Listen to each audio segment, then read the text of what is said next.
Top stories this evening, sponsored by Courts, bringing value home. Police Lance Corporal shot dead at VEERED-EN-HOOP. Businessman in custody. Licensed gun seized.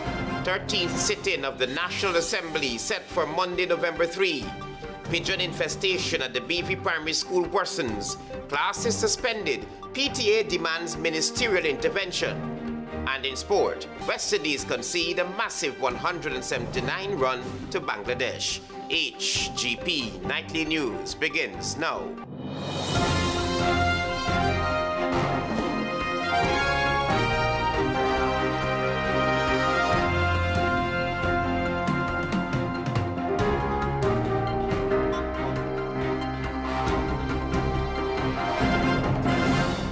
Good evening to our viewers here in Guyana and online. I'm Travis Chase with the Thursday, October 23 edition of the HGP Nightly News.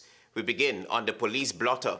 A police lance corporal was shot dead by a licensed firearm holder on Thursday morning. Police have since launched an investigation into the incident. The details in this report. Dead is 35-year-old police lance corporal Richard Marvin Hayes, who was attached to the impact base Brickdam Police Station. The shooting occurred around 9 a.m. Thursday at Stelling Road, VEERED-EN-HOOP, West Coast, Demerara. The suspect has been identified as Robert Hussein, the proprietor of a cell phone store located at the Stelling. He has since been arrested. Police have also seized his licensed .32 Taurus pistol. Reportedly, Hayes visited Hussein's business place on Wednesday afternoon, October 22, to inquire about purchasing a cell phone. However, Hayes reportedly returned around 9 a.m. Thursday to purchase the phone. The suspect told police that during this time, Hayes allegedly began behaving in a hostile manner and was told to leave. It is alleged that Hayes then picked up a cell phone heater gun from the counter and threw it at the businessman, hitting him in the chest. The suspect then drew his firearm and discharged one round, striking Hayes in the right side of his chest. Upon hearing the gunshot, Ron Hayes, the brother of the dead officer and owner of a nearby barbershop, rushed over and found his brother bleeding. The same person insisted, say, go and get your car and carry the man in the hospital. So I end up going to get my car. And spectators around here put in the car and I reach the hospital. The hospital emergency come out and they come with the stretcher. When they come out to the stretcher, they tell me I got to park the car. So when I park the car and go back in, the same one, the member with the hole in the stretcher, come out back to the emergency room and say, your brother gone. Police said one gunshot wound was observed on his right chest area. I feel that these banners with their money, they're getting this thing too twisted. They got themselves, they get their money, and they feel like they're running this wall. The businessman remains in custody as investigations continue. Travis Chase, HGP Nightly News.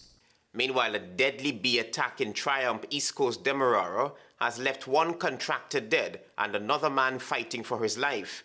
The tragedy unfolded during road construction works in the area on Wednesday afternoon. Tiana Cole will tell you more. A road construction worker was killed and another critically injured on Wednesday afternoon after they were attacked by a swarm of Africanized bees at Surat Street, Triumph, East Coast, Demerara. The deceased has been identified as 29-year-old Winston Semple, a contractor of Lot 39 Prince William Street, Plaisance, while the injured man is 40-year-old Glendon Simpson of Nunpearl, East Coast, Demerara. Both men were part of a team contracted by the Ministry of Public Works to carry out road reconstruction in the area. According to reports, around 3 p.m. on Wednesday, the workers were operating heavy machinery near a densely wooded area when a large swarm of bees suddenly emerged from nearby bushes. The men immediately tried to flee the attack with some shouting warnings to their colleagues. Eyewitnesses said chaos erupted on the work site as the bees aggressively swarmed the workers. It is believed the bees' nests may have been disturbed when a worker clearing a nearby lot lit a fire, triggering the deadly attack. Public-spirited citizens later came to the rescue and pulled Simpson from the trench. He was rushed to the Enmore Regional Hospital, where he remains in critical condition. Semple, however, was pronounced dead on arrival. Authorities are continuing their investigation into the incident. Tiana Cole reporting for the HGP Nightly News. Still with the police, Antonio Day tells us now that former Member of Parliament Devin Sears was on Thursday remanded to prison, while 69-year-old farmer Albert Sandy pleaded guilty to the charge of possession of narcotics for the purpose of trafficking. Defendants Devin Sears and Albert Sandy were charged on Thursday with the possession of narcotics for the purpose of trafficking. They appeared before Magistrate Russell Liverpool at the London's Magistrate Court. Sears, a former Member of Parliament, pleaded not guilty and was remanded until the 11th of November for report and disclosure. His co-defendant Sandy pleaded guilty to the indictable offence and was granted 4 years imprisonment. Sandy also took full responsibility of the narcotics. However, the magistrate nonetheless remanded Devin Sears. Sears was represented by attorneys at law Mr. Nigel Hughes and Mr. Bernard De Silva. According to police reports, the vehicle driven by 39-year-old Sears was stopped in the vicinity of the Old Barmere police checkpoint, where officers observed that he appeared nervous. The educator reportedly told police he was transporting tourism plans, but a search revealed 22 bulky plastic bags and 4 large brown canvas bags filled with leaves, seeds, and stems suspected to be cannabis. Farmer Albert Sandy admitted ownership of the narcotics and told investigators that he hired Sears to transport the goods to Perica. Both men were taken to the Mackenzie police station, where the drugs were weighed and confirmed to be total 310.71 kilograms. Antonio Day reporting for the HGP Nightly News. This is the HGP Nightly News. Stay with us. There is more news ahead. Welcome back to the HGP Nightly News. President Irfan Ali has made the final proclamation for the resumption of the 13th sitting of the National Assembly. Antonio Day will tell you more.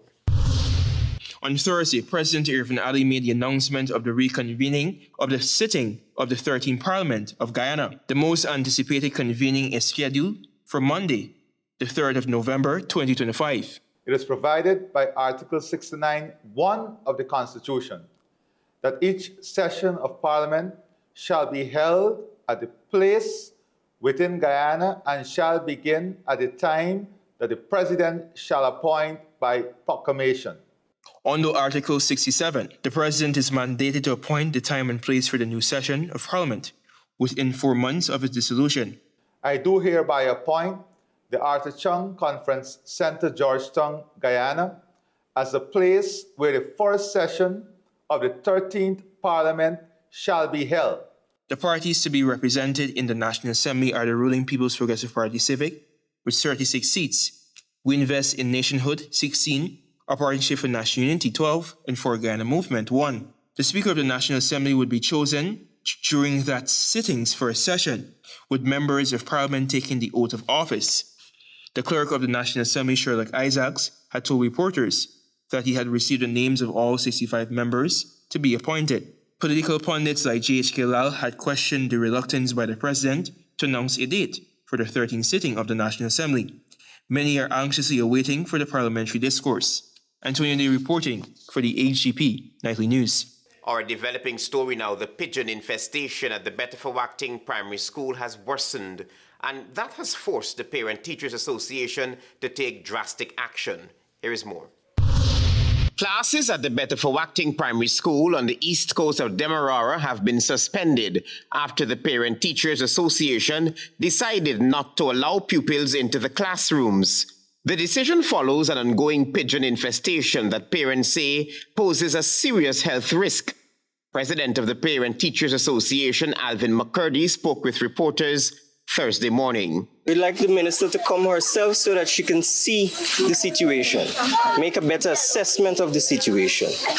As much as work is being done, they would have brought paint to paint the school without actually sanitizing the school. The situation, according to the PTA president, has worsened despite assurances from the Ministry of Education that the pigeon infestation would have been addressed over the weekend. As much as work is being done at the school, it's not sufficient. Also, the environment is not conducive for learning or teaching. Just last week, 4 pupils were taken to the Enmore Regional Hospital for medical examination. While their illnesses were not reportedly linked to the infestation, the PTA says the environment remains unsafe for children and the teachers alike. The teachers are frustrated The children are getting sick by the days. Every day children are getting sick. Parents are afraid to send their children to school. So this morning we decided that enough is enough. Parents say the classrooms are heavily soiled by pigeon droppings, and despite repeated complaints, no effective cleanup was done. We'd like the minister to come herself so that she can see the situation, make a better assessment of the situation. As much as work is being done, they would have brought paint to paint the school without actually sanitizing the school. We'd also like them to close the school so that the work could be done faster and in a better manner. The PTA has vowed that once the deplorable state of the school, owing to pigeon infestation, is not rectified, classes will not resume. Travis Chase, HGP Nightly News. Meanwhile, although Regional Democratic Councillor Neville Cumberbatch attempted to convince and assure parents that things are under control regarding the pigeon infestation at the Betterforwachting Primary School, that assertion was far from reality. Here's Antonio Day with this story. Despite an attempted intervention by ranks of the Ghanaian Police Force, students were unable to enter the compound of the Betterforwachting Primary School due to the infestation of pigeons. Regional Democratic Council for Region 4 Neville Cumberbatch on Thursday morning attempted to assure parents that the situation was being mitigated, but they refused to accept that genuine efforts are being made to address the situation. We went into the school to assess the situation. The HM was asked to prepare the immediate needs of the school. That was done, that was submitted. The school was closed for fumigation to take place. Several parents though expressed dissatisfaction at the current state of the school as pigeon droppings were still visible in certain classrooms, but despite these ventilated frustrations, the Regional Democratic Council still attempted to act as if the situation was under control. Amid interventions by the Ministry of Education and Regional Democratic Council, Cumberbatch is contending that these organizations handled the situation to the best of their ability. I'm saying that we did the best that we could have done. The best that we could have done under the circumstances. So you and I will agree that pigeons are no easy thing to get rid of. Do you expect us to come with a cast net or something to catch all of them? He said certain breeding grounds were blocked at the school, but several pigeons were seen in the school ceiling. Notably, when the gate of the school was subsequently opened, it was determined that there was no running water. Cumberbatch, in defense of the subject, noted that this matter is not within his remit. He was also outraged at the actions of the Parents and Teachers Association at the school for shutting the gate. According to him, these actions were unwarranted, but the upset parents justified their actions as they were distinctly fed up. The PTA does not have the authority to lock the gates. Yes. Right? If the PTA can show you where they get that kind of authority from, we'll understand. Because you will understand, you and I both understand. At the New Campbellville Secondary School, we are there, this teachers there are facing situation that is beyond their control, that they want the ministry to fix. But they ain't shutting the gate. Our parents are yet to await a resolution of the matter. Am I to understand that you are saying that regardless of children's health in danger, the PTA can't take action? Of course, that is the reason for PTA body in a school. Antonio Day reporting for the HGP Nightly News. Stay with us. You're watching the HGP Nightly News. Thanks for staying with us here in the HGP Nightly News. Tiana Cole will tell you that day 34 of the election fraud trial focused on the defense outlining 6 grounds for objecting to the admissibility of statements allegedly obtained from accused Claremont Mingo. The election fraud trial entered its 34th day in the Georgetown Magistrates Court on Thursday before Acting Chief Magistrate Faith Magasti, with a focus on the treatment of accused Claremont Mingo while in police custody. Before the first witness took the stand, defense attorney Nigel Hughes raised several objections to the admissibility of the police statements. He outlined 6 main grounds. Firstly, Mingo was denied access to his attorney Darren Wade when he was taken to the Criminal Investigation Department CID headquarters. Hughes claimed that Wade was removed from the compound by police officers when he tried to see his client. Secondly, Mingo had requested to have his counsel present during interrogation, but was refused that right. Thirdly, he was detained for 2 to 3 days before questioning began and held in custody for a total of 6.5 days.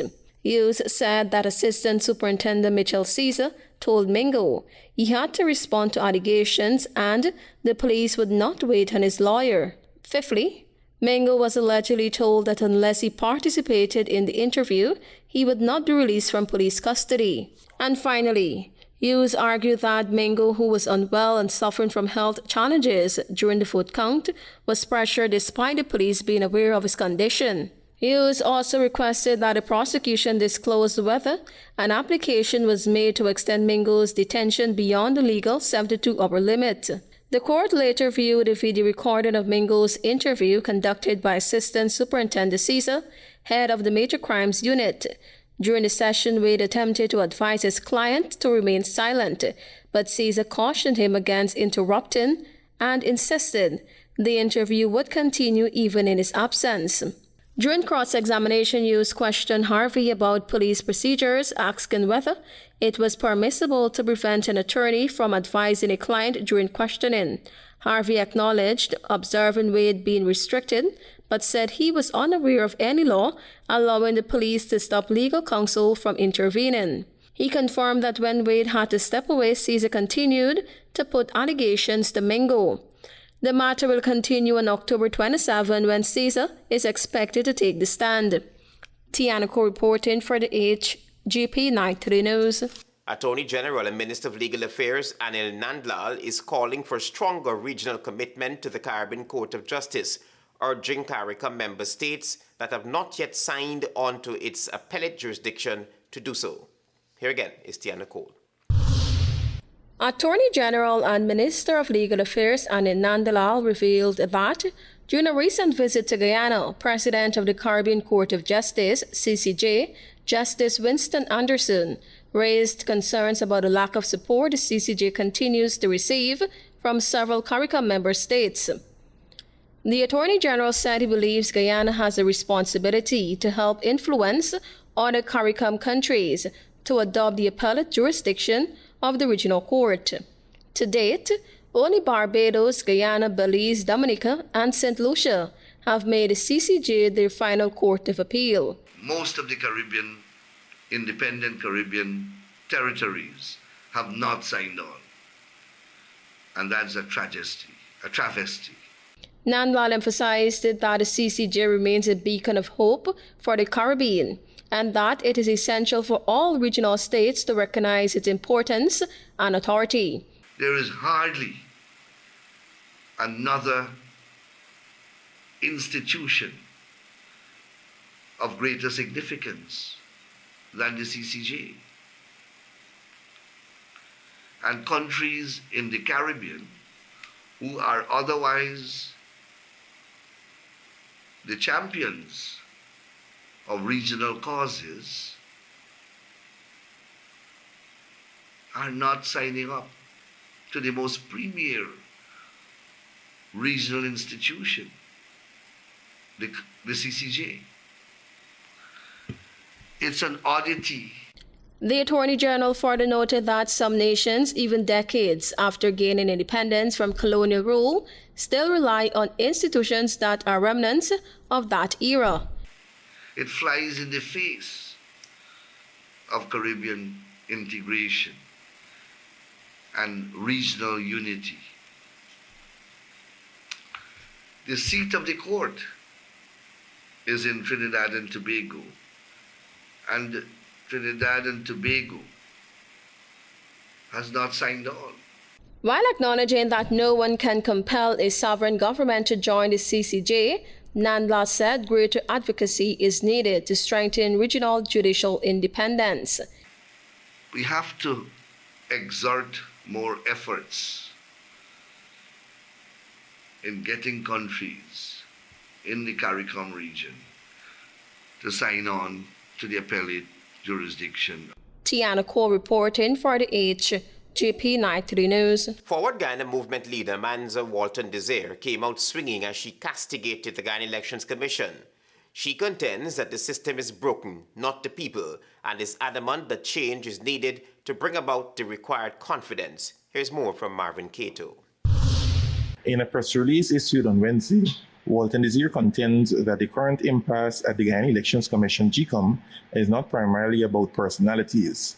The real problem, according to Walton Desir, is that the commission is politicized and structured in a way that entrenches the two-party system.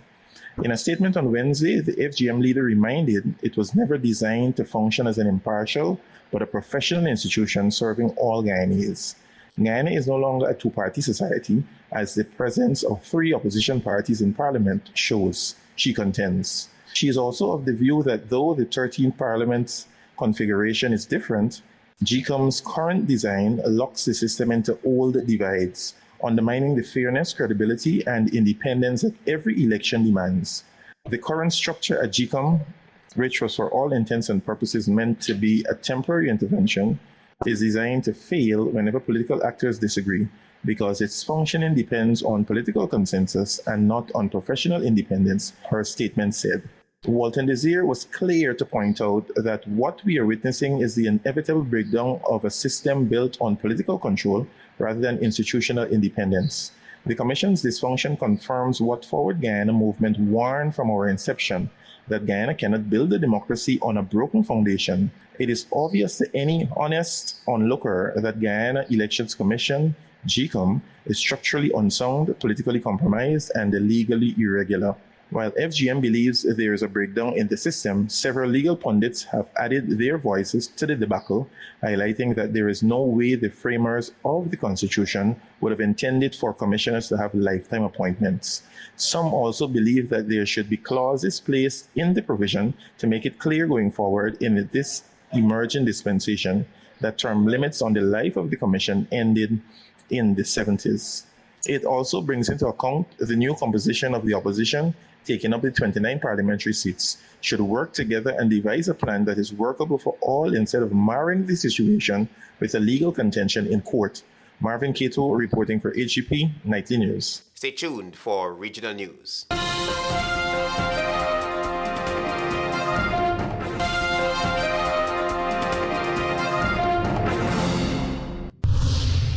Good evening and welcome to Thursday's edition of the Regional News. I am Antonio Day. We begin with news in the Caribbean. Representatives from at least 3 Caribbean community countries will attend the 6th meeting of the presiding officers of Regional Conference on Population and Development in Latin America and the Caribbean. The October 29 to 30 meeting will bring together senior authorities from the ministries and areas involved in population and development-related matters in the region. The 2-day event is being organized by the Economic Commission for Latin America and the Caribbean, ECLAC, with support from the United Nations Population Fund and chaired by the Colombia government. Antigua and Barbuda, Guyana and Suriname are among the current vice chairs of the presiding officers of the Regional Conference on Population and Development that is chaired by Colombia. The other vice chairs are Brazil, Cuba, Dominican Republic, Honduras, Peru, and Venezuela. ECLAC said in the run-up to the meeting, there will be the launch of the Demographic Observatory 2025 Low Fertility in Latin America and the Caribbean. Emerging Trends in Dynamics, which is an annual publication by ECLAC that analyzes the region's population, estimates and projections, and provides data on key demographic trends.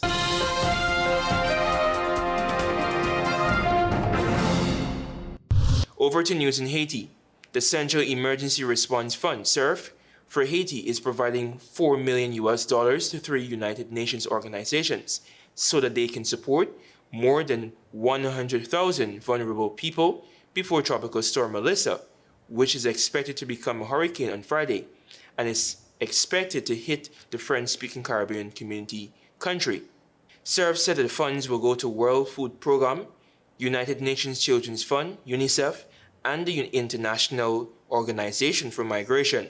In its latest weather bulletin, the Miami-based National Hurricane Center said that Melissa remains disorganized and jogging slowly westward. It said heavy rainfall and flood is expected over portions of Hispaniola and Jamaica over the remainder of this week. The storm is situated 320 miles southwest of Port-au-Prince in Haiti and about 350 miles southeast of Kingston, Jamaican capital. It has maximum sustained winds of 50 miles per hour.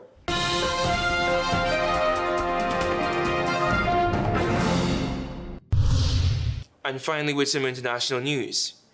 US President Donald Trump hits Russia's two biggest oil companies with sanctions in a sharp policy shift on Moscow's war in Ukraine, prompting global oil prices to rise by nearly 5% on Thursday and India to consider cutting Russian imports.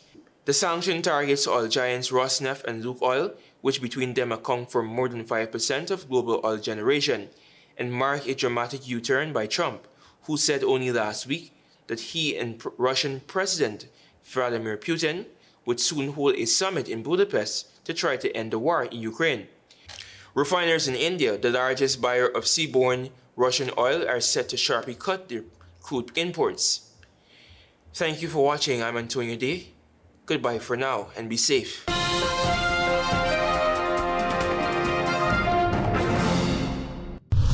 Let's join Delvin Neblet for HGP's Sports Pulse.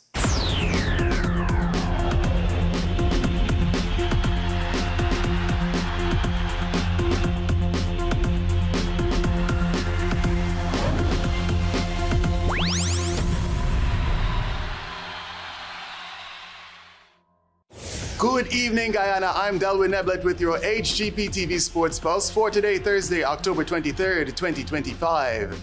The following press release was presented by Archery Guyana's Board of Directors. GBI fulfills MOU commitment with Archery Guyana through team attire support. Guyana Beverages Incorporated provides official shirts for the 42-member delegation representing Guyana at the 2025 Caribbean Development Championships. Archery Guyana has extended heartfelt gratitude to Guyana Beverages Inc. for fulfilling its commitment under the Memorandum of Understanding signed earlier this year between the two entities. Pursuant to this agreement, GBI provided branded official team shirts for Guyana's national archery delegation heading to the 2025 Caribbean Development Championships, CBC. The generous contribution outfitted 31 athletes and 11 officials, totaling 42 team shirts, ensuring a unified, professional, and patriotic appearance for Team Guyana as they prepare to represent the nation on the regional stage. We are deeply appreciative of the continued partnership and confidence shown by GBI, said Vidushi Prasad McKinnon, president of Archery Guyana. This collaboration reflects the shared commitment of both organizations to youth empowerment,